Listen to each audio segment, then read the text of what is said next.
श्रीराम जय जय राम। नमस्कार। आज दिनांक 15 एप्रिल।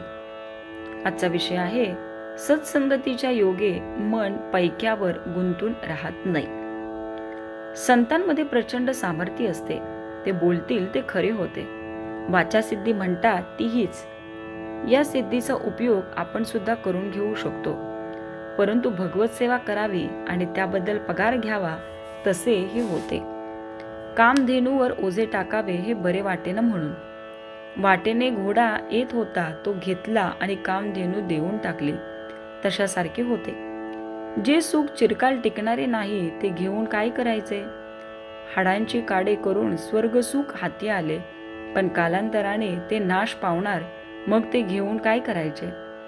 पैक्यासारख्या निर्जीव वस्तूत आपले मन किती गुंतून राहते।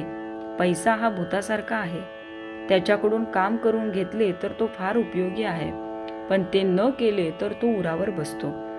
आपण प्रापंचिक माणसे, आपण पैसा साठवला तर गैर नाही, पण त्याचा आधार न वाटावा। पैशाचा आधार आहे असे वाटणे म्हणजे भगवंताचा आधार नाही असे वाटणे होय। आपल्या जवळचा पैसा आपण होऊन कुणाला द्यावा असे मी म्हणत नाही, पण चोराने तो चोरून नेला तर रडत बसू नये, किंवा कुणी मागायला आला तर त्याला नाही म्हणू नये, त्याला काहीतरी द्यावेच। पैसा प्रपंचाला पुरेसा असावा म्हणजे किती? तर पेन्शन असेल त्यांना रोजच्या निर्वाहापुरता असला म्हणजे पुरेसा झाला, आणि पेन्शन नसेल त्यांना साधारण मध्यम स्थितीत 10-15 वर्षे पुरेल इतका असला म्हणजे पुरेसा झाला। याला अमुक एक असा हिशेब सांगता येणार नाही। आपल्या प्रपंचाला जेवढा जरूर आहे तेवढा पैसा आपल्याला मिळाला की बस झाले। श्रीमंतीला पुष्कळ पैसा लागतो असे थोडेच आहे। आपल्याला अडचण नाही पडली की आपली श्रीमंतीच आहे।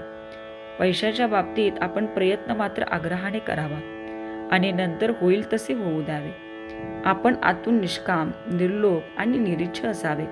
दुसऱ्याचे द्रव्य मला यावे अशी बुद्धी कधीही ठेवू नये। ज्याच्याजवळ पैसा विपुल आहे त्याला श्रीमंत अगर सावकार म्हणता येईल। ज्याच्याजवळ विद्वत्ता आहे त्याला विद्वान म्हणता येईल। ज्याच्याजवळ शेत आहे त्याला शेतकरी म्हणता येईल, परंतु यांच्यापैकी कोणाला मोठा म्हणता येईलच असे नाही। सावकार कंजूस असेल, विद्वान गर्विष्ठ असेल, किंवा शेतकरी असाच दुर्गुणी असेल, ज्याच्याजवळ सर्व गुण एक समयावच्छेद करून असतील तोच खरा मोठा होय। सर्व गुण एका भगवंताच्या ठिकाणीच असू शकतील, म्हणून त्याला ज्यांनी आपलासा केला तेच खरे मोठे बनतात।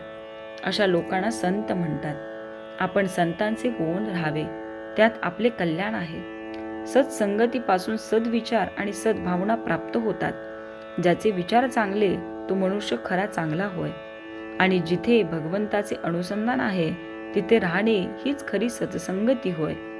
तात्पर्य, पैशाचे नाव अर्थ, पण तो करतो मोठा अनर्थ। श्रीराम जय जय राम।